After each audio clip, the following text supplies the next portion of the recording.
Hunters refused to remove chains of this bear. What this human baby did shocked everyone.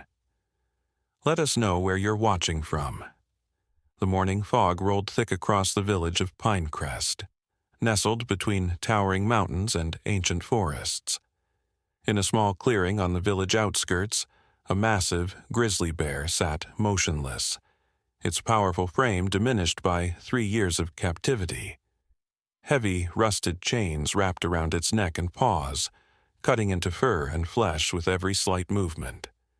The bear's once bright eyes had grown dull, staring into nothingness as villagers passed by, some averting their gaze, others pausing to watch the fallen giant. The hunters who had captured the bear, brothers Silas and Emmett Crawford, had turned it into a local attraction. They charged visitors to see the monster of the mountains and boasted about their bravery in capturing it. Each day, they fed the bear just enough to keep it alive, but never enough to restore its strength. The brothers refused all pleas to release the bear or even loosen its chains, claiming it had killed their father years ago, though many doubted this story. In a small wooden cabin not far from the clearing lived Rachel Morgan and her 11-month-old daughter Emma. Rachel had moved to Pinecrest after her husband died, hoping the quiet village would provide peace for her and her baby. She worked as a healer, gathering herbs from the forest and tending to villagers' ailments. Rachel had seen the chained bear many times and felt a deep sadness for the creature. But like others in the village, she felt powerless against the Crawford brothers' influence. "Never go near that bear, Emma," Rachel would whisper to her daughter each time they passed the clearing. "It's a sad thing, but dangerous still." Emma would stare wide-eyed at the massive creature, too young to understand the words, but sensing the sorrow in her mother's voice. One crisp autumn morning, Rachel needed to gather special mushrooms from the far side of the forest. She left Emma with elderly neighbor Martha, who dozed off while knitting by the window. Emma, recently learning to crawl with surprising speed, pushed open the slightly ajar cabin door and ventured outside, following a butterfly that fluttered just beyond her reach. The butterfly led Emma toward the clearing where the bear sat in silence. The Crawford brothers stood nearby, laughing and drinking as they collected money from 3 travelers who had come to see the bear. Silas yanked hard on the bear's chain, forcing it to stand on its hind legs to amuse the visitors. "Look at this beast," Silas shouted, his voice slurred from drink. "Killed 3 men before we brought it down. Worth every penny to see it up close." The bear roared in pain as the chain dug deeper into its neck, a hollow sound that echoed through the clearing. It slumped back down, blood trickling through its matted fur. The travelers clapped nervously while Emmett prodded the bear with a long stick. "Dance for us again, killer," he taunted, jabbing the stick into the bear's side. Emma, drawn by the commotion, crawled to the edge of the clearing unnoticed. Her tiny hands gripped the dewy grass as she watched the scene unfold with curious eyes. The butterfly she had followed now rested on a dandelion near the bear's paw. Emma babbled happily and continued her determined crawl toward the chained animal. The bear's nostrils flared as it caught a new scent amidst the smells of blood and alcohol. Its massive head turned slowly, eyes falling upon the small figure moving toward it. For the first time in months, something flickered in those dull eyes. Recognition, perhaps, or simple curiosity. Silas noticed the movement and turned, his laughter dying in his throat as he spotted the baby. "What in God's name?"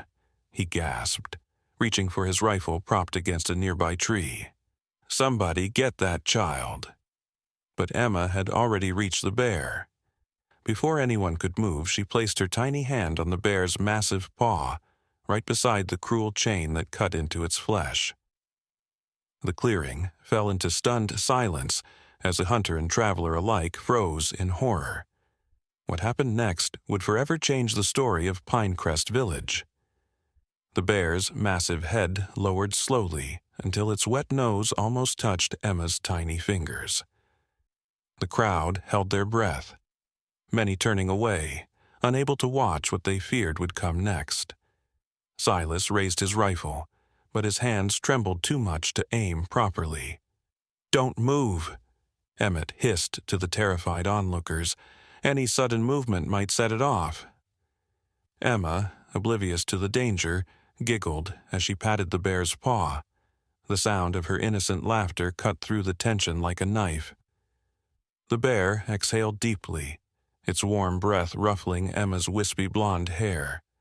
Then, to everyone's astonishment, it gently pulled its paw away from the baby and tucked it underneath its body, as if trying to hide its chains from the child's curious eyes.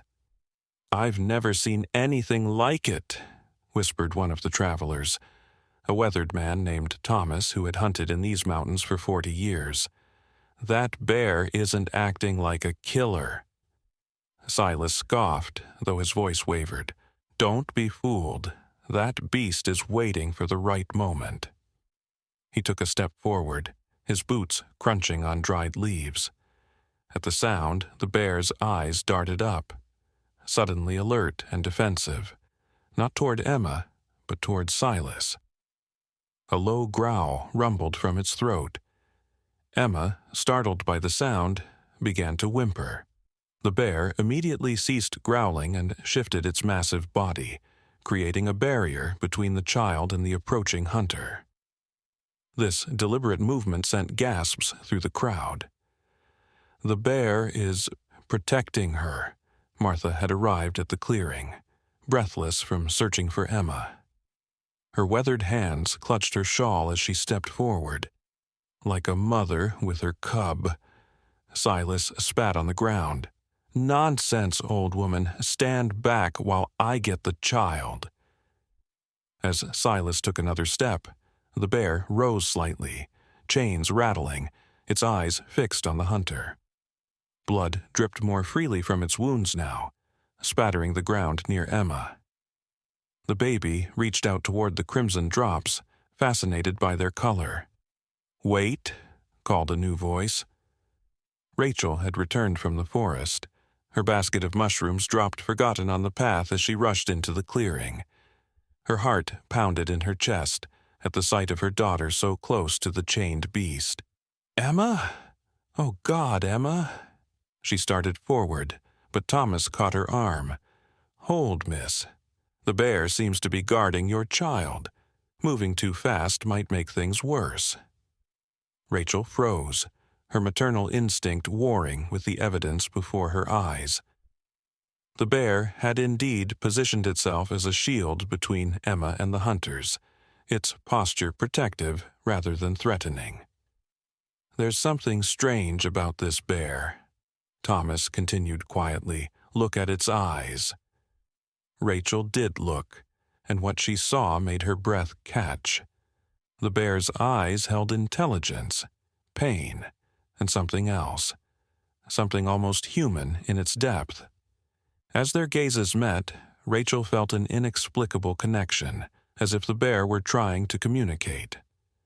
Emma chose that moment to crawl closer to the bear, reaching for its face. Before anyone could react, she placed her tiny palm against the bear's snout. The beast closed its eyes, a gesture of such profound trust that even Emmett lowered his weapon slightly. "I don't understand," Rachel whispered. "Why isn't it harming her?" Martha stepped closer to Rachel, her voice low so only Rachel could hear. "There are old stories in these mountains, child. Stories of men who could take animal form and animals with human souls."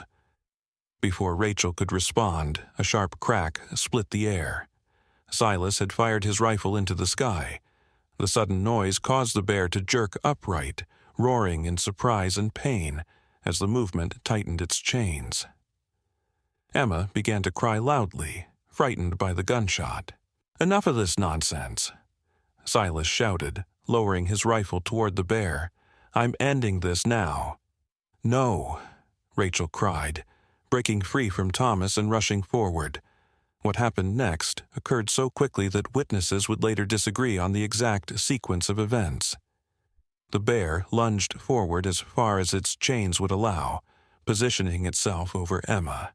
Silas fired, but his shot went wide as Thomas knocked into him. Rachel dove for her daughter, sliding across the damp earth. And something else, something impossible, began to happen to the bear. As the morning light hit its fur, a strange shimmer passed over the bear's body. Those closest swore they saw the fur ripple like water, and for just a moment, the outline of the bear seemed to waver and change. Several women screamed. Emmett dropped his gun entirely, stumbling backward in shock. "Witch's magic," he gasped, pointing a shaking finger at the bear. "Devil's work." Rachel had reached Emma now and clutched her daughter to her chest, still lying on the ground mere feet from the bear. From this close, she could see something that those standing could not. A small patch of the bear's fur had fallen away near its throat, revealing not animal flesh, but what appeared to be human skin marked with an intricate tattoo. Her eyes widened as realization dawned.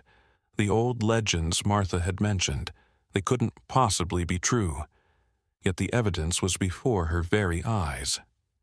"He's not just a bear," she whispered, her words barely audible. But the bear heard. Its eyes, brown with flecks of gold, too human to belong to an animal, locked onto hers with a silent plea. "What did you say?" Thomas asked, moving closer. Rachel stood slowly, still holding Emma. Her mind raced with fragmented thoughts and half-remembered stories her grandmother had told her of the tribal people who had lived in these mountains for centuries before the settlers came. "I said," she spoke louder now, finding courage in the bear's gaze, "he's not just a bear. And I think I know why he's never tried to escape despite how cruelly you've treated him." She looked directly at Silas and Emmett, whose faces had drained of color. "This bear has never harmed anyone in this village. You've lied about him killing your father and others." Her voice gained strength as she continued, the truth becoming clearer to her with each passing moment. "You captured him 3 years ago, just after the great forest fire that drove the animals down from the high mountains." Silas's face contorted with rage. "Shut your mouth, woman. You know nothing." But the crowd had grown larger as more villagers arrived, drawn by the commotion. Among them was the village elder, Tobias Gray, who had lived in Pinecrest longer than anyone. He stepped forward now, leaning heavily on his walking stick. "Let her speak," he commanded, his authority silencing even Silas. "I, too, have wondered about this bear since the day the Crawford brothers brought it to our village."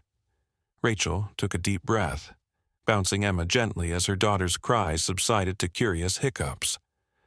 3 years ago, a stranger came to these mountains," she continued. "A man with unusual markings on his skin. The tribal people from the Northern Territory sometimes spoke of skinwalkers, humans who could take animal form. What if—" She couldn't finish the thought aloud. It seemed too fantastic.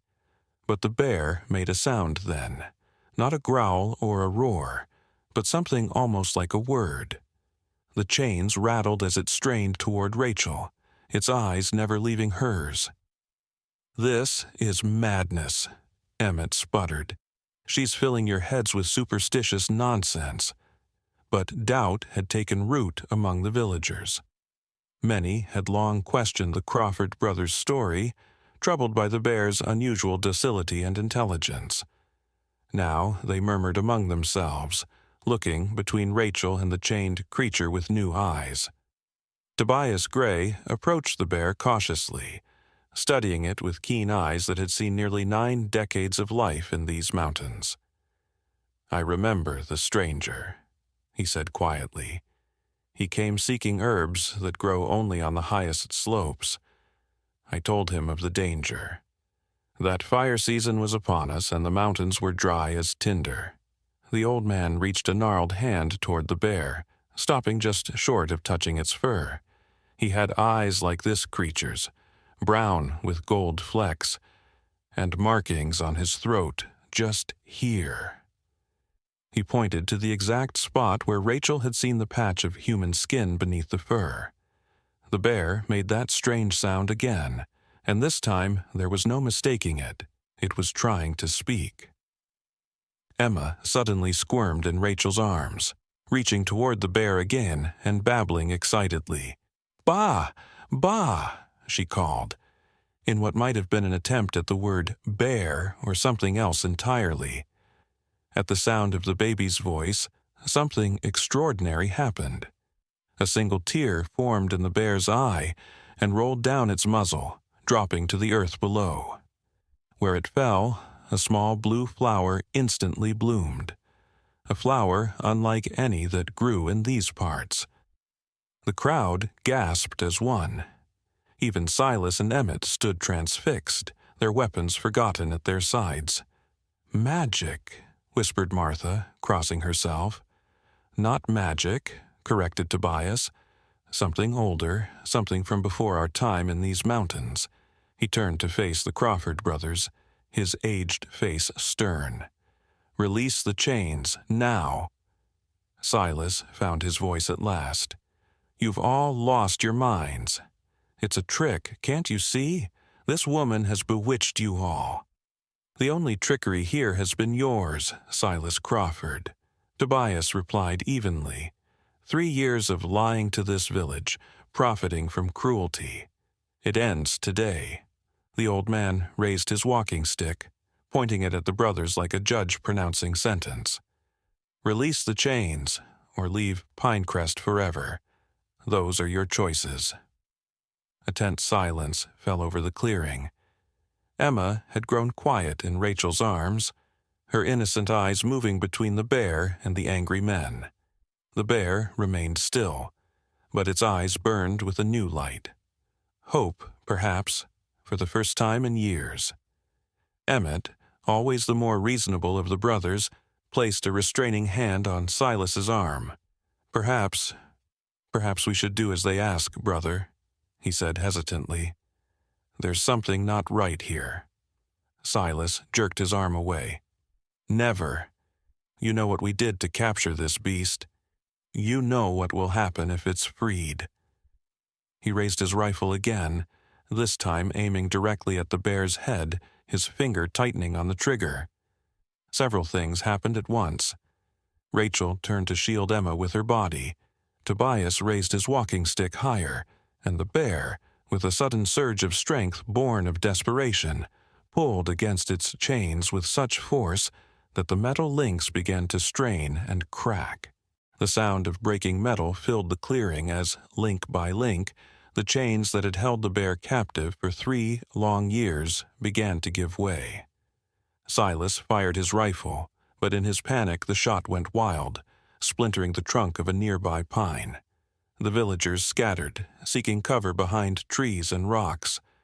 With a final tremendous effort, the bear broke free. The rusted chains fell away, leaving bloody furrows in its flesh. But instead of attacking, instead of seeking revenge against its tormentors, the bear simply stood still, breathing heavily, its eyes fixed on Rachel and Emma. Then, as the morning sun broke fully through the trees and bathed the clearing in golden light, the transformation that had only been hinted at before began in earnest. The bear's form rippled and shifted, becoming momentarily translucent, then solid again. Its massive shape contracted, the fur receding, limbs reshaping. Women turned away, men crossed themselves, children peeked through their fingers. Only Rachel, holding Emma tightly, watched without flinching as the bear became a man. Where the bear had stood now, knelt a man with long dark hair and copper skin.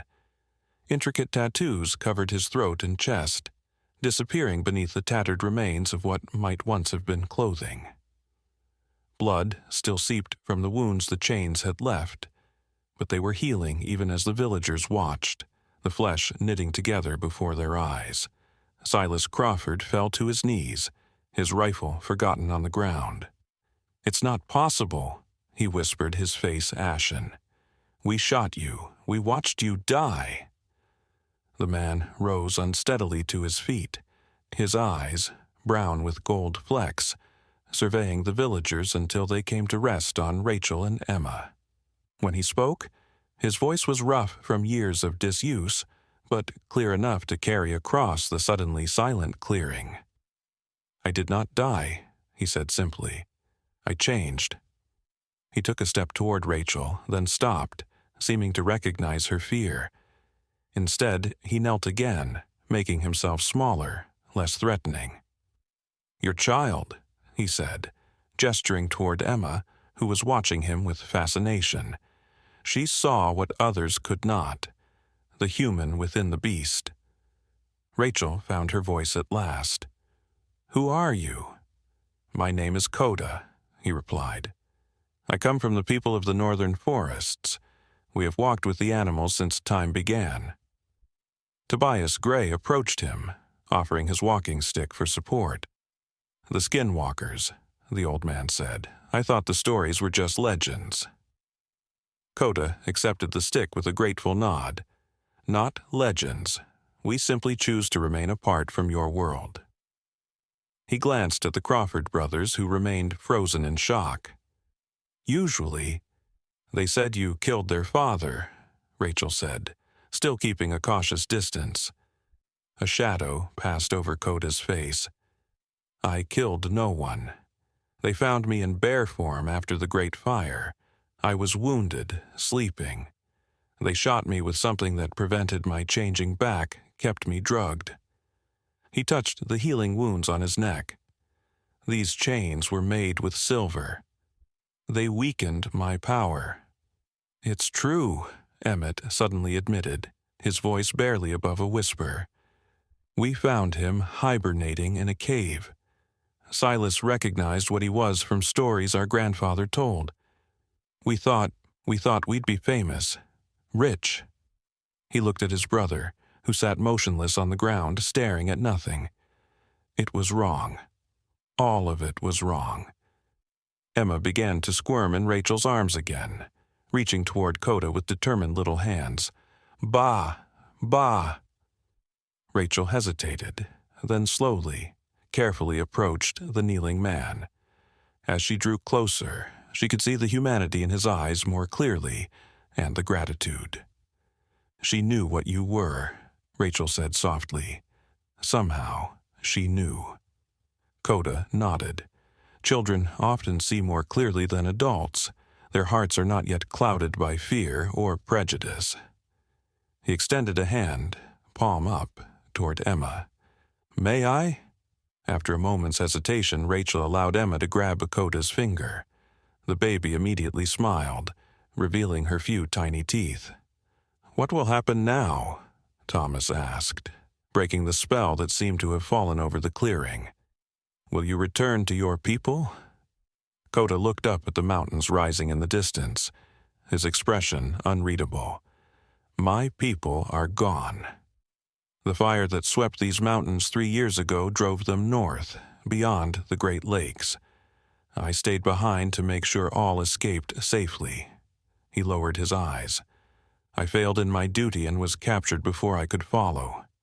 "You have a place here," Tobias said suddenly, causing murmurs of surprise among the villagers. "If you wish it. Pinecrest has much to atone for after allowing this injustice for so long." Rachel found herself nodding in agreement before she'd even consciously decided. There was something about this man, something that called to her own sense of displacement, of not quite belonging. She understood what it meant to be trapped, though her chains had been of a different sort. "You would welcome me?" Coda asked, genuine surprise in his voice. "Knowing what I am?" "Perhaps because of what you are," Rachel replied softly. She thought of the way he had protected Emma, placing his body between her daughter and danger, despite his own suffering.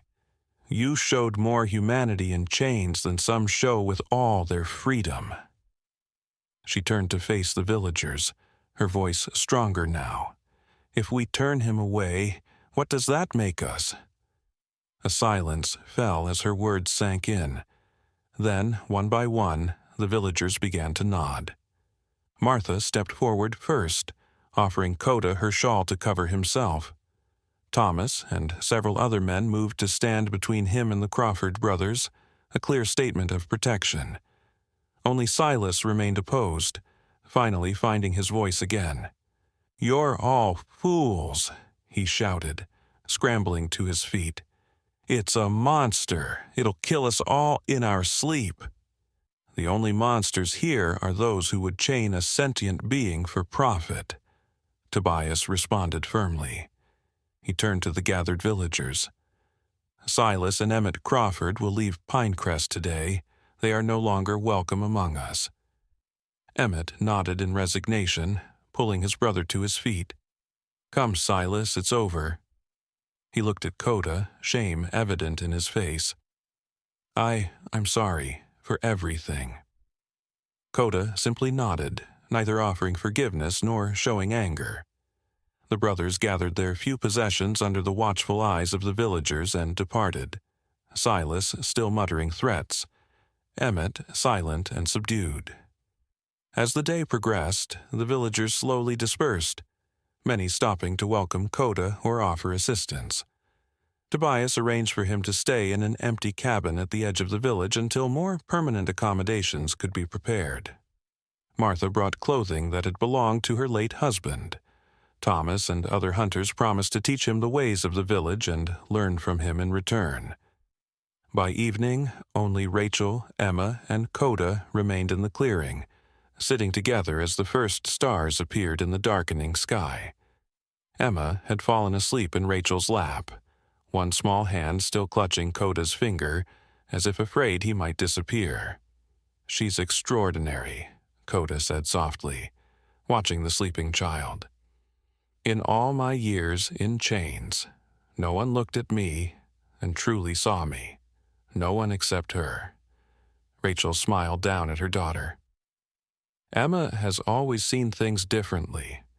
After her father died, she would stare at empty corners of our home and laugh, as if someone was there making faces just for her." "Perhaps someone was," Coda replied. "The boundary between worlds is thinner for the very young and the very old." They sat in comfortable silence for a while. Then Rachel asked the question that had been on her mind since the transformation. "Can you still change?" Coda nodded. "The silver weakened me, but didn't destroy the ability. With time and healing, I will be able to take bear form again." He looked at her carefully. "Does that frighten you?" Rachel considered the question honestly. "A day ago, it would have terrified me. Now ... She looked down at Emma, so peacefully trusting of this man who had been a bear. "Now, I think there are far more frightening things than a man who can become an animal. Men who become monsters while remaining human in form, like the Crawfords, those are truly terrifying." Coda's eyes reflected the starlight as he nodded in agreement. "Wisdom," he said simply. As they walked back to the village, Emma still sleeping soundly in Rachel's arms, Coda paused to look back at the clearing one last time. The broken chains lay scattered on the ground, already beginning to rust further in the night dew. "Your daughter did more than free me from physical chains today," he said quietly. "She reminded an entire village of their humanity." Rachel smiled, and showed them something magical in the process. "Not magic," Coda corrected, echoing Tobias's words from earlier, something older, something truer. He gently touched Emma's soft hair. "Innocence, compassion, the ability to see with the heart instead of just the eyes." As they continued toward the village, A wolf howled somewhere in the distant mountains. Coda tilted his head, listening, then smiled. His first true smile since the transformation. "What is it?" Rachel asked. "A welcome," he replied. "The forest knows I'm free." In the months and years that followed, the story of the bear who became a man would be told and retold throughout Pinecrest and beyond. Some versions emphasize the magic, others the cruelty of the Crawford brothers. Still others, the wisdom of Tobias Gray or the courage of Rachel Morgan. But all versions agreed on one thing. It was a small child, barely old enough to crawl, who saw past appearances to the truth beneath. Emma Morgan, who would grow up with a skinwalker as her teacher and friend, who would learn the secrets of the forest and the mountains, who would one day bridge the worlds of human and animal in ways not seen for generations. And in every telling, the story ended the same way, with a reminder that sometimes the purest heart and clearest vision belong to those who have seen the least of the world's darkness. That sometimes it takes a child to break the chains that adults have forged through fear and greed and misunderstanding. That sometimes the most powerful magic of all is simply seeing others as they truly are. 5 years passed in Pinecrest Village. The clearing where Coda had been chained was now a garden of healing herbs and wildflowers, tended by both Rachel and Coda together. Emma, now a bright and curious 6-year-old with her mother's kind eyes and an unusual affinity for animals, skipped among the plants, naming each one as she passed. Echinacea for colds, chamomile for sleep, lavender for calm, she recited, her small fingers brushing the petals reverently. Nearby, a young fox kit watched her movements, unafraid despite its wild nature. Animals always seemed drawn to Emma. Another gift, Rachel believed, from that fateful day when her daughter had touched the heart of a skinwalker. Coda had become an integral part of their lives and the village. He lived in a cabin he had built himself at the forest's edge, close enough to visit daily, but with the privacy he sometimes needed. His knowledge of plants, animals, and the rhythms of the forest had transformed Pinecrest from a struggling settlement into a thriving community. Under his guidance, the hunters learned sustainable practices. The healers discovered remedies unknown to them before, and the children learned respect for the natural world. But not all was peaceful. Rumors had begun to spread beyond Pinecrest. Whispers of a man who could become a bear, of magic in the mountain village. Some were drawn by curiosity, others by more sinister motives. "They're coming again," Rachel said softly, as she joined Coda near the garden's edge. She nodded toward the village path, where a group of strangers with packs and walking sticks made their way toward Pinecrest's center. The third group this month. Coda's expression remained calm, though his eyes, still that distinctive brown with gold flecks, followed the newcomers warily. "Seekers," he said, using the term they'd adopted for those who came looking for miracles or magic. "They'll find nothing here but ordinary people living in harmony with the forest." But they both knew it wasn't entirely true. Nothing had been ordinary in Pinecrest since the day Emma had touched a chained bear and changed everything. "Mama! Coda, look!" Emma's excited voice drew their attention. She stood at the garden's far end, hands cupped together, a delighted grin on her face. As they approached, she opened her palms to reveal a butterfly with iridescent blue wings unlike any native to these mountains. "It spoke to me." Rachel and Coda exchanged glances. Emma's claims of animals speaking to her had once been dismissed as childish imagination. Lately, however, too many coincidences had accumulated to ignore. Like the time she had insisted the birds were warning of an early snowstorm, leading the village to harvest crops early, just days before the worst October blizzard in memory. Or the morning she had refused to let the hunters take their usual path. saying the wolves were angry today, only for them to discover later that a mountain lion had been stalking that very trail. "What did it say, little one?" Coda asked, kneeling beside her. Emma leaned close to the butterfly, listening intently to something neither adult could hear. "It says someone is looking for you, Coda. Someone who knows your true name." A shadow passed over Coda's face.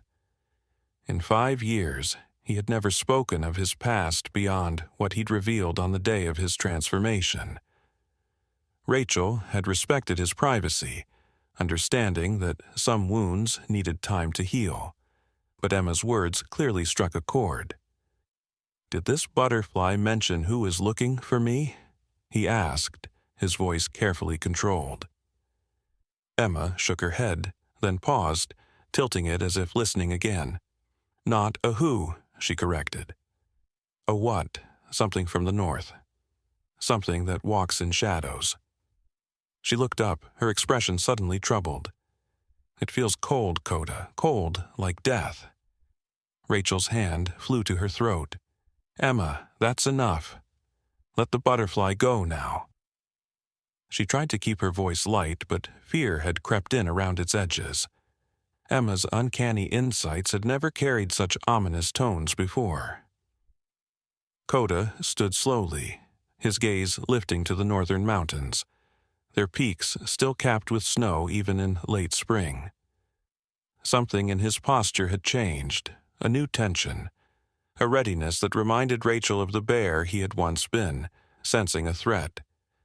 "Something walks in shadows," he repeated softly.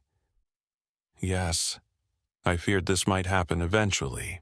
He turned to Rachel, his expression grave. "There is much I haven't told you, about what I am, about why I was truly separated from my people."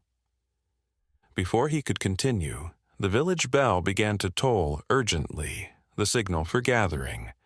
Thomas, now the elder after Tobias's passing the previous winter, must have called a meeting to address the new arrivals. "Tonight," Coda promised, touching Rachel's hand briefly, "after Emma sleeps, I will tell you everything." The meeting in the village square was tense. The newcomers, 7 in total, stood together apart from the villagers, their expressions ranging from hopeful to skeptical. Their leader, a tall woman with silver-streaked black hair and sharp features, introduced herself as Miriam Ward, a scholar of folklore from the university in the capital city. "We've heard remarkable tales of Pinecrest," she announced, her cultured voice carrying across the square. "Of a man who changes form, of a child who speaks with animals, of healing beyond what medical science can explain." Her eyes scanned the crowd, lingering momentarily on Coda, who stood at the gathering's edge, partially hidden in shadow. "We've come to document these phenomena for academic purposes." Thomas leaned heavily on his walking stick, the same one Tobias had once offered to Coda. "Pinecrest welcomes visitors who respect our ways," he replied carefully, "but we have no phenomena to document. We are simply people living as we choose, in harmony with the forest that sustains us." Murmurs of agreement rose from the villagers. In the 5 years since the Crawford brothers' departure, Pinecrest had developed an unspoken agreement. What happened here stayed here. The unusual abilities of Coda, and increasingly of Emma, were protected by collective silence. Miriam's smile didn't reach her eyes. "Of course. We wouldn't dream of disturbing your harmony." She withdrew a folded paper from her coat. "Perhaps you could direct us to this individual, then. Our research suggests he resides among you." She held up a sketch, a remarkably accurate drawing of Coda, down to the distinctive tattoos visible at his throat. Next to it was a crude rendering of a bear with unusually intelligent eyes. A chill swept through the square. How had they obtained such detailed information? The few travelers who had witnessed Coda's transformation had sworn secrecy, and the Crawford brothers had disappeared years ago, reportedly crossing the Western Sea to escape their shame. Rachel instinctively moved closer to Emma, who had grown unnaturally still, her small face serious as she stared at the strangers. "They're lying," Emma whispered, just loud enough for her mother to hear. "They're not from any university. The animals say their packs smell of metal and fire, and that one," she nodded toward a broad-shouldered man at the back of the group, "has blood under his fingernails. Not animal blood. Person blood." Rachel's heart raced. She caught Martha's eye across the square and made a small gesture they had developed years ago, a signal for concern. The old woman nodded almost imperceptibly and began making her way around the edge of the gathering toward them. Coda stepped forward then, emerging from the shadows. The newcomer's reaction was immediate and revealing. Hands moved subtly toward hidden weapons. Postures shifted from casual to alert. These were not academics, they were hunters. "I am the man in your drawing," Coda said calmly, his voice carrying across the suddenly silent square. "Why do you seek me?" Miriam recovered quickly, her smile widening. "Fascinating. You match the descriptions perfectly. We would be honored to interview you about your experiences and cultural background. The university is particularly interested in the shamanistic traditions of the northern tribes." "You are not from any university," Coda replied evenly. "Your boots have seen too many mountains and not enough hallways. Your hands have held weapons more often than books." He took another step forward. "Ask your true questions, Hunter." The pretense dissolved like morning mist. Miriam's smile disappeared, replaced by cold determination. "Very well. Are you the skinwalker known as Ghost Bear? The last guardian of the Northern Gate?" A collective gasp rose from the villagers. Even Rachel felt her breath catch. Northern Gate, Ghost Bear. These were names Coda had never mentioned. Coda's expression revealed nothing, but Emma suddenly darted forward, placing herself between him and the strangers. "Leave him alone," she cried, her small voice fierce with protection. "He's ours now."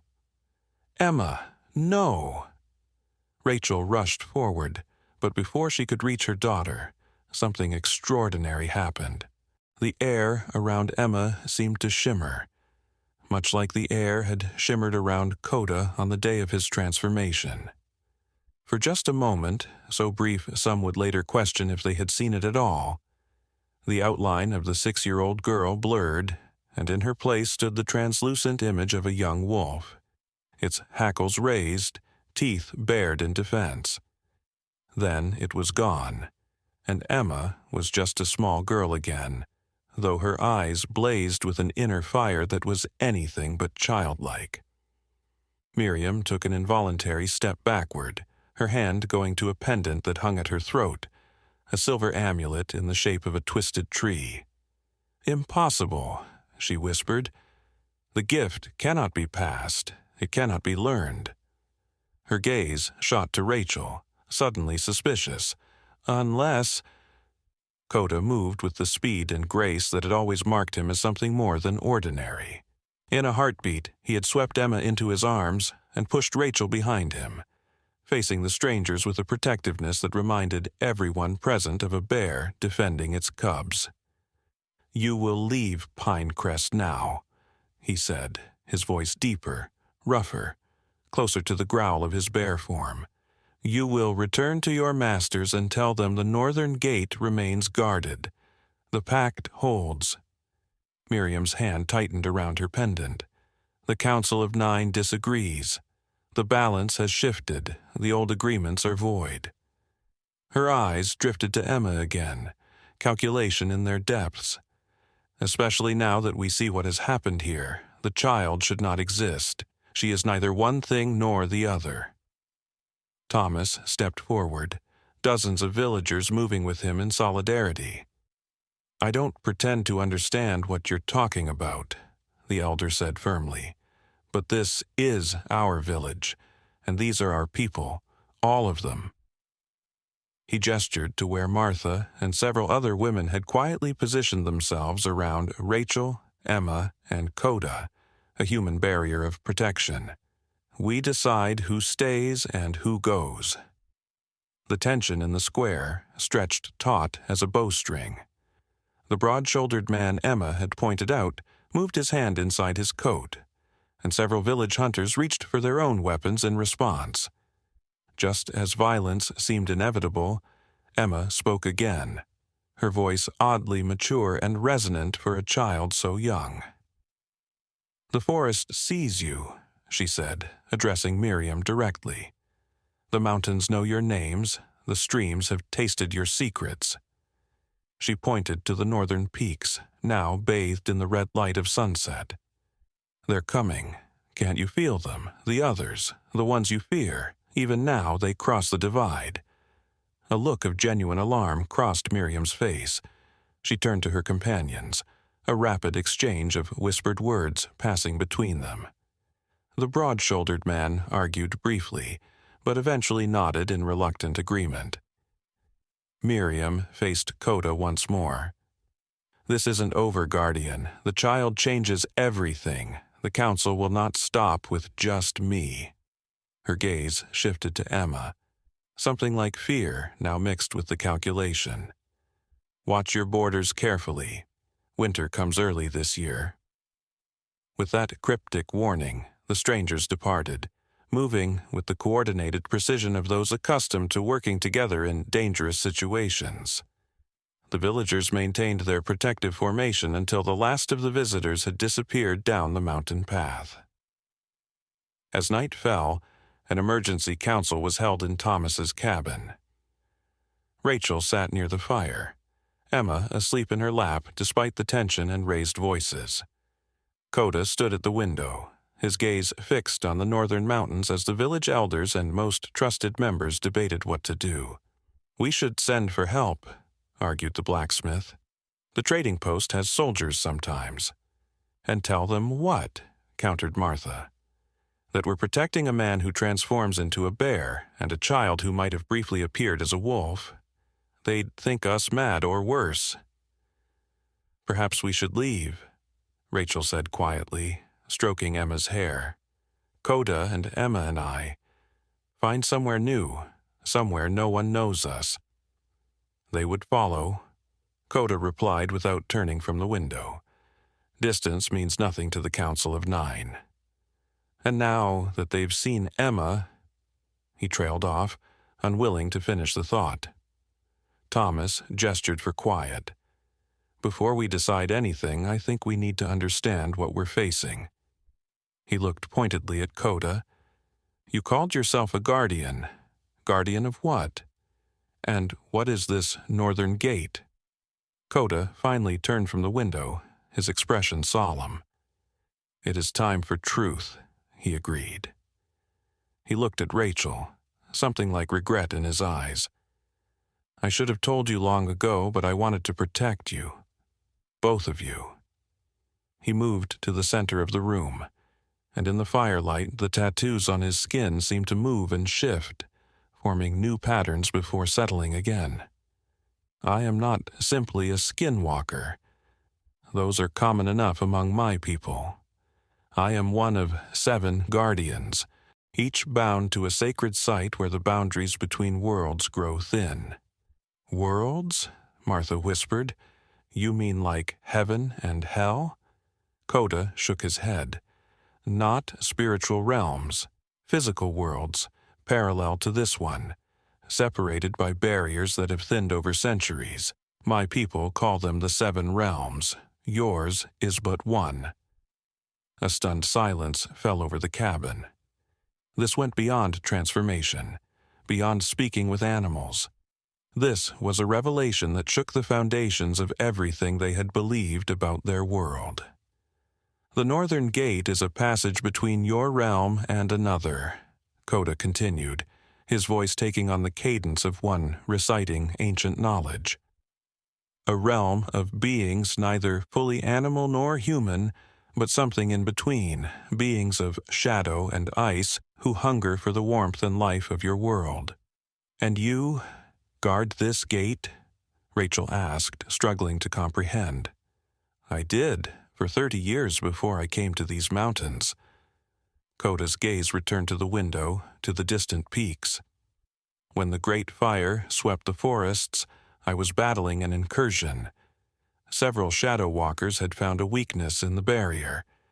In my bear form, I drove them back, but was wounded in the process. I sought refuge in hibernation to heal, and that was when the Crawford brothers found me.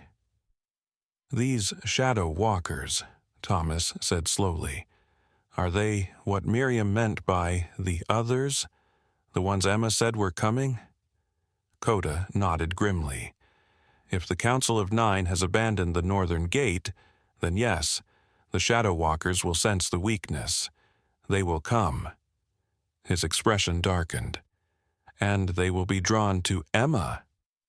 Rachel's arms tightened protectively around her sleeping daughter. Why? What do they want with her?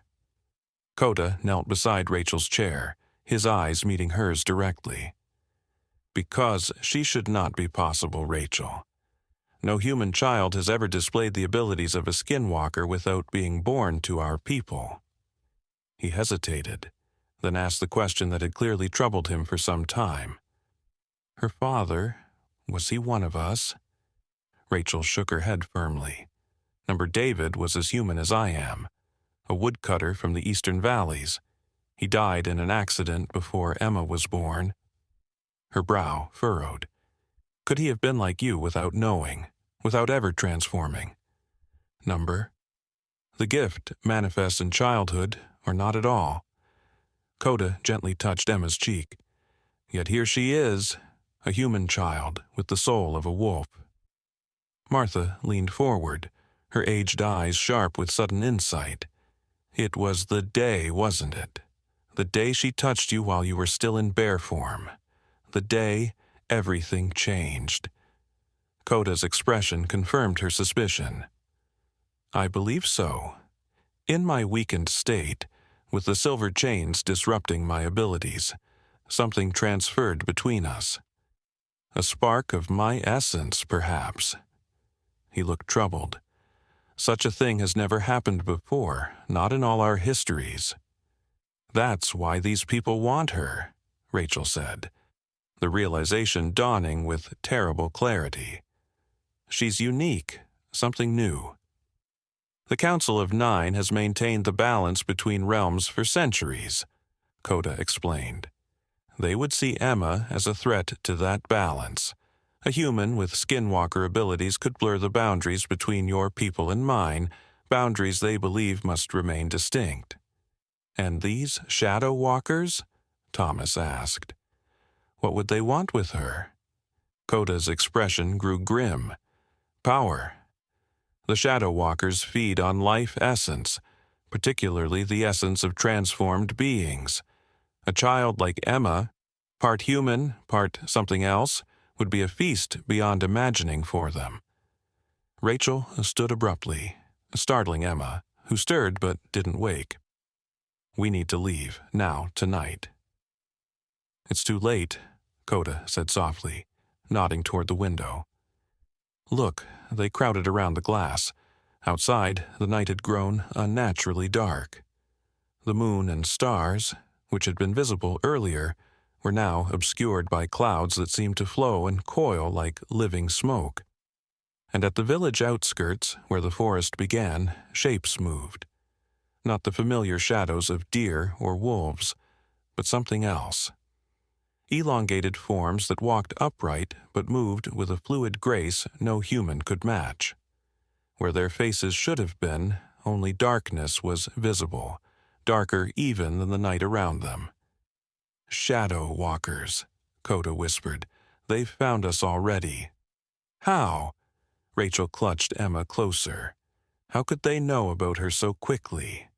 Coda's expression hardened as understanding dawned. Miriam. The council didn't send her to investigate. They sent her as bait, to confirm what they suspected and lead the Shadow Walkers here. Why would they do such a thing? Martha gasped.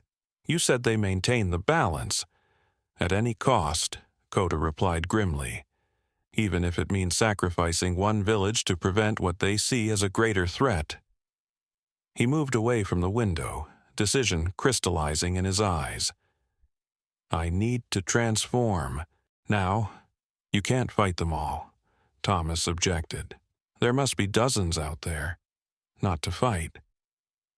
Coda began removing his shirt, revealing more of the intricate tattoos that covered his torso. To lead them away, back to the northern gate where I have advantages they don't. He looked at Rachel, regret and determination mingling in his gaze. They're here for Emma, but they'll follow me if I challenge them directly. It's the Guardian they truly hate. Rachel shook her head, tears forming. You can't. They'll kill you.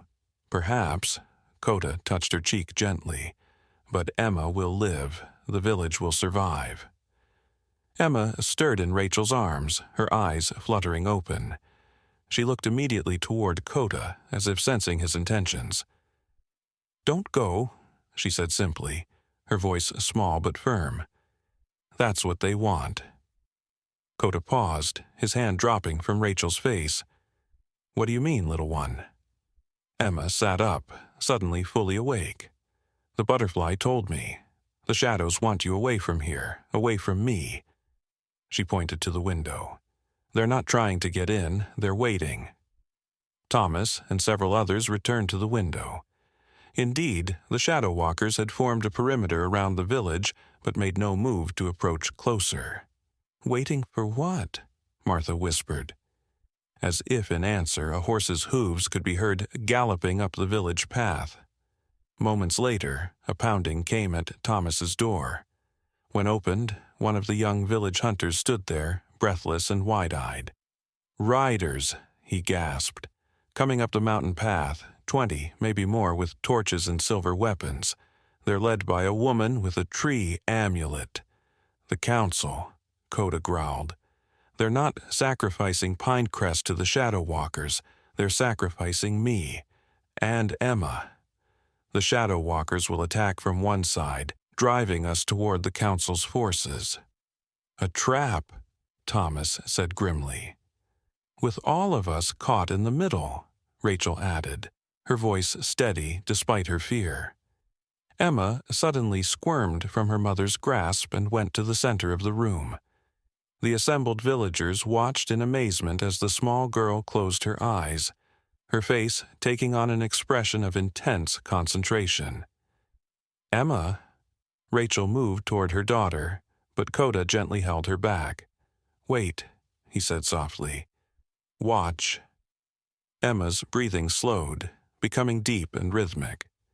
Around her, the air began to shimmer faintly, as it had in the village square. But this time, the effect didn't fade. It intensified, ripples of energy radiating outward from her small form in expanding circles. Where these ripples touched the walls of the cabin, something extraordinary happened. The solid wooden planks became momentarily transparent, offering glimpses of the forest beyond, but not the forest as it currently existed.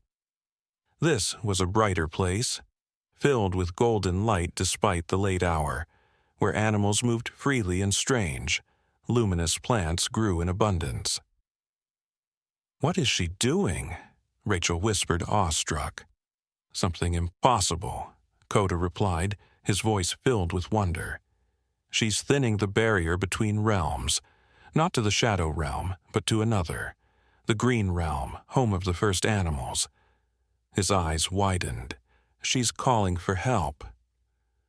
The shimmering intensified until standing in Thomas's cabin felt like standing underwater, with waves of energy washing over them in gentle pulses. Outside, distant howls began to rise, not the eerie, hollow sounds of wolves, but something deeper, more primal. Answering calls came from the forest, the screech of eagles, the roar of bears, the bugling of elk, blending into a wild symphony that made the Shadow Walkers pause in their vigil.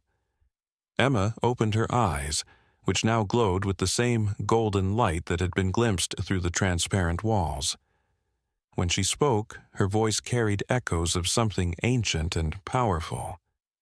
"The first animals have heard," she said simply. "They come." Coda dropped to one knee before her, an expression of profound respect on his face. "How did you know to call them?"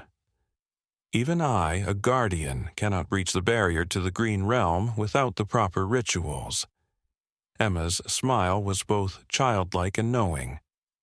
"The butterfly told me, and the fox, and the birds." She looked around at the gathered villagers. "All the animals have been telling me things ever since I touched you, Coda. I just didn't understand until now." Before anyone could respond, a new sound arose from the forest, a thundering like countless hooves and paws moving in unison. The shadow walkers at the village perimeter turned toward the sound, their featureless faces somehow conveying alarm despite their lack of expression. "Look," Martha cried, pointing through the window. Emerging from the forest came animals, hundreds of them, of every species known to inhabit the mountains, and many that had never been seen before. Wolves ran alongside deer without predatory intent. Bears and mountain lions moved in perfect coordination. Eagles and ravens wheeled overhead, and leading them all was a magnificent stag with antlers that seemed to glow with their own inner light. But these were not ordinary animals. Like Coda in his bear form, they moved with unmistakable intelligence and purpose, and like the glimpses through the cabin walls, they seemed almost too vivid, too real, as if the animals of the ordinary world were mere shadows of these beings. "The first animals," Coda breathed, "the original forms from which all animal life descends, the templates of creation." He looked at Emma with newfound awe. She didn't just call for help, she opened a way for them to cross over. The shadow walkers retreated before this advancing host, their fluid movements now jerky with what could only be fear. The first animals moved into position around the village, forming a living barrier between Pinecrest and the encroaching threats. Emma swayed on her feet, the golden light fading from her eyes.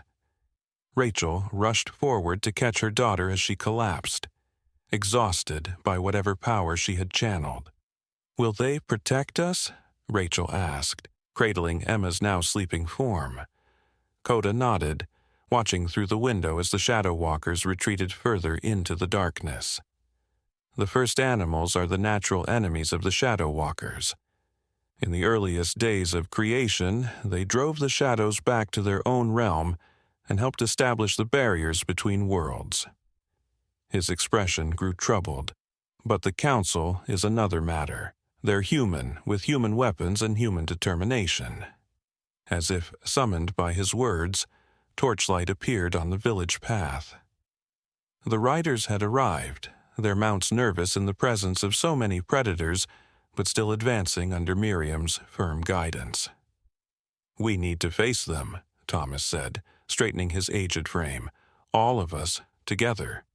Show them that Pinecrest stands as one." The villagers murmured agreement, though fear was evident on many faces. These were simple people, farmers, hunters, craftspeople, not warriors trained to face an organized force like the Council of Nine. "I will go first," Coda said. "This began with me, and perhaps it can end with me as well." He looked at Rachel. "Keep Emma safe no matter what happens. She has awakened something powerful within herself tonight, something that will draw attention from across all 7 realms. Her journey is just beginning." Rachel wanted to protest, to beg him not to risk himself, but she recognized the resolve in his eyes. Instead, she gently passed Emma to Martha's waiting arms and stepped forward. "I'm coming with you." "We all are," Thomas affirmed, and a chorus of agreement rose from the gathered villagers. Outside, Miriam and her riders had reached the village square. They formed a semicircle, torches held high, illuminating silver weapons that glinted in the firelight, swords, spears, and what appeared to be chains similar to those that had once bound Coda. Miriam dismounted, the silver tree amulet at her throat gleaming. "Guardian of the Northern Gate," she called, her voice carrying across the silent village. "By the authority of the Council of Nine, you are charged with dereliction of duty and corruption of the natural order. Surrender yourself and the hybrid child, and the rest of this village will be spared." Coda emerged from Thomas's cabin, head held high, Rachel at his side. Behind them came Thomas, Martha, carrying Emma, and dozens of other villagers armed with hunting bows, wood-cutting axes, and farming tools, a stark contrast to the council's specialized weapons, but wielded with the determination of those protecting their own. "There will be no surrender, Seeker," Coda replied formally. "The Northern Gate has not been abandoned. It has been relocated." He gestured to the surrounding mountains. "These peaks now form the new boundary, and I remain its guardian." Miriam's eyes narrowed. "You have no authority to move a sacred site. The council alone determines the placement of the gates." "I did not move it," Coda countered. "Emma did, though she didn't realize what she was doing." He pointed to the sleeping child in Martha's arms. "When she connected with me 5 years ago, she didn't just take on aspects of a skinwalker. She absorbed my connection to the Northern Gate itself. This mountain, this village, became the new anchor point for the barrier between realms." Murmurs rippled through both the council riders and the villagers. This was news even to Rachel, who looked at Coda in shock. "Impossible?" Miriam scoffed, though uncertainty had crept into her voice. "A human child cannot redirect the cosmic forces that maintain the barriers." "Yet she just opened a direct path to the Green Realm without preparation or ritual," Coda replied, gesturing to the first animals that now surrounded the village in a protective ring. "Something no guardian has accomplished in 1,000 years." Miriam's gaze shifted to the massive stag that stood closest to the village, its luminous antlers casting strange patterns of light across the ground. Recognition and fear flashed across her face. "The White Hart," she whispered, "the first of the first." She looked back at Emma with new understanding and new alarm. "What have you done, Guardian? What has she become?" Before Coda could answer, Emma stirred in Martha's arms. The old woman set her gently on her feet, and the child walked forward to stand between Coda and Rachel, her small hand reaching up to clasp each of theirs. "I can hear them," Emma said, her voice carrying despite its softness. "The shadows. They're afraid." She looked up at Miriam. "But you're afraid too. You're afraid of change." The stag, the White Hart that Miriam had named, approached, its hooves making no sound on the packed earth of the village square. It stopped behind Emma, lowering its magnificent head until its nose nearly touched her hair. The gesture was unmistakably one of blessing or recognition. Miriam stepped back involuntarily, her hand going to her amulet. "This changes nothing," she insisted, though her voice lacked conviction. "The council's decision stands. The natural order must be preserved." "Look around you, Seeker," Coda said, sweeping his arm to encompass the village, the first animals, the mountains beyond. "This is the natural order reasserting itself. For too long, the council has maintained artificial divisions between realms that were once more closely connected. Emma hasn't corrupted anything. She's healing a broken world." As if in response to his words, the air around them began to shimmer again, similar to the effect in Thomas's cabin, but on a much larger scale. The entire village square seemed to waver between realities. One moment the familiar world they had always known, the next glimpses of something richer, more vibrant, where colors were deeper and the connections between all living things visible as threads of light. Emma stepped forward, away from Rachel and Coda, to stand directly before Miriam. Despite the difference in their sizes, a small child facing a tall, imposing woman, there was no doubt which of them held the greater power in that moment. "You can stay and learn," Emma said simply. "Or you can go and forget, but you can't take Coda away. You can't take me away. We belong here now." Miriam looked down at the child, centuries of council doctrine warring with the evidence of her own eyes. Around them, the air continued to shimmer, reality itself seeming to hold its breath as it waited for her decision. Finally, Miriam removed the silver tree amulet from around her neck. For a moment, she held it in her palm, looking at it as if seeing it for the first time. Then she held it out to Emma. "The council has been wrong before," she said quietly. "Perhaps we've been wrong about this too." She glanced at the white heart, then back to Emma. "If the first animals recognize you, who am I to argue?" Emma didn't take the amulet. Instead, she placed her small hand over Miriam's, closing the woman's fingers back around the silver tree. "Keep it," she said. "You'll need it to tell the others what you've seen." A look of understanding passed between them. A child with ancient wisdom, and a woman whose certainties had been shattered in a single night. Miriam nodded once, then turned back to her riders. "We're leaving," she announced. "The council will need to reconsider its position on Pinecrest and its inhabitants." She looked back at Coda. "This isn't over, Guardian, but perhaps it's a new beginning rather than an end." With that, she remounted her horse. The council riders wheeled their animals around and departed the way they had come, torchlight receding down the mountain path until it disappeared into the darkness. As they left, the shimmering in the air gradually faded. The first animals remained, however, settling into positions around the village perimeter, watchful guardians against the shadow walkers who had retreated but not disappeared entirely. Rachel knelt beside Emma, examining her daughter's face closely. The child looked tired, but otherwise unchanged. The same Emma who had skipped among the herbs that morning, who still slept with the stuffed rabbit, who sometimes still asked for help tying her shoes. "Are you all right, sweetheart?" Rachel asked softly. Emma nodded, then yawned widely. "Just sleepy.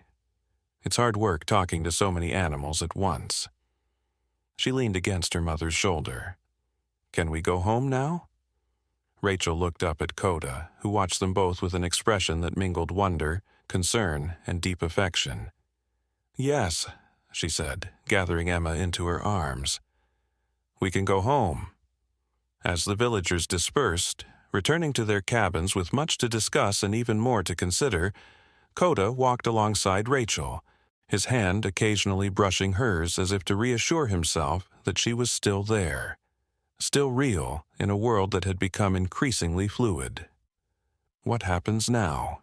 Rachel asked as they approached her cabin. The familiar sight of its stone chimney and small front garden, a welcome anchor in a night of revelations. Coda looked out toward the mountains, where the barrier between worlds had grown thin, and would remain so. "We learn," he said simply. "We adapt. We build something new." Back in Rachel's cabin, as she tucked Emma into bed, the child's eyes were already drooping with exhaustion. But she reached out to touch her mother's face with a small, gentle hand. "Don't worry, Mama," she murmured sleepily. "The butterfly says we're going to be okay." Rachel smiled, brushing a strand of hair from her daughter's forehead. "I believe you," she whispered, and was surprised to find that she truly did. Outside, Coda stood on the porch, watching as the first animals settled into the forest surrounding Pinecrest. Oh, they would remain, he knew, guardians of a new kind of boundary, neither as rigid as the council's barriers, nor as fluid as Emma's innocent heart might wish. A balance, as all things in nature sought balance. Rachel joined him, standing close enough that their shoulders touched. Above them, the clouds had cleared, revealing stars that seemed brighter, closer than they had ever been before. "Will they come back?" she asked. "The council? The shadow walkers?" "Yes," Coda answered honestly, "but not tonight, and not alone." He turned to her, moonlight illuminating the tattoos on his skin, symbols of guardianship and protection that seemed to pulse with renewed purpose. "The world is changing, Rachel. The barriers that kept the realms separate are thinning. Emma didn't cause this. She's simply the first to bridge the gap naturally." "What does that mean for her? For us?" Coda considered her question carefully. "It means her path will not be easy. She will face challenges we cannot imagine, from beings of all 7 realms. But she will not face them alone." He gently took Rachel's hand in his. "We will be with her. The villagers will stand with her. And now the first animals recognize her." Rachel leaned against him, drawing strength from his solidity, from the certainty in his voice despite the uncertainties that lay ahead. "I'm afraid," she admitted. "As am I," Coda replied, his arm encircling her shoulders. "Fear is natural when facing the unknown, but fear need not rule us." Inside the cabin, Emma slept peacefully, the butterfly with iridescent wings perched on her pillow. Outside, the White Hart stood vigil, its luminous antlers casting gentle light across the village. And throughout Pinecrest, villagers spoke in hushed tones of what they had witnessed, of barriers breaking and worlds merging, of a child who had touched a chained bear and changed everything. 10 years passed. Pinecrest was no longer simply a village, but a place where worlds met, where boundaries blurred and reformed in new patterns. The changes had come gradually, naturally, like seasons shifting from one to the next. Emma Morgan, now 16, stood at the edge of the clearing that had once held Coda's chains, now a thriving garden of plants from multiple realms, some with healing properties previously unknown, others with blossoms that glowed softly at night. Her wolf form, for she could now shift at will between human and wolf, was sleek and strong, with fur the color of autumn leaves and eyes that held the same intelligence and compassion that marked her human gaze. Beside her stood Coda, his bear form massive and majestic, battle-scarred but unbowed by the years or the challenges they had brought. Together, they watched as a new group of travelers climbed the mountain path to Pinecrest. Not seekers of spectacle or agents of the council, but pilgrims of a sort, drawn by stories of a place where the rigid separations between realms had softened, where animals and humans communicated freely, where healing could be found for wounds of body and spirit alike. Rachel emerged from their home, a larger cabin now, built by the combined efforts of villagers and first animals, with windows that sometimes showed glimpses of other realms depending on the angle of light. At 41, her hair had threads of silver, but her step was light, her eyes bright with the wisdom gained through a decade of extraordinary experiences. More visitors, she observed, coming to stand beside them. Coda shifted back to human form, the transformation fluid and painless after years of practice. Emma remained a wolf a moment longer, stretching her limbs, feeling the earth beneath her paws, before returning to her human self with a sigh of contentment. "The council representatives are among them," Emma noted, her keen eyes picking out the silver tree amulets worn by 2 of the travelers. "And look, there's Miriam." Indeed, Miriam Ward had returned many times over the years, first as an observer for a reluctantly curious council, later as an ally and eventually as a friend. Her silver-streaked hair was now entirely white, but her back remained straight, her mind sharp. She had become a bridge between Pinecrest and the Council, advocating for a new understanding of the relationships between realms. "And shadow walkers," Coda added, nodding toward two tall, slender figures who moved with unnatural grace. Unlike the hostile beings they had once faced, these shadow walkers wore distinctive silver circlets around their elongated necks, symbols of the treaty Emma had helped negotiate when she was just 12, establishing terms of peace between realms that had been enemies since the dawn of creation. The people of Pinecrest no longer feared these visitors.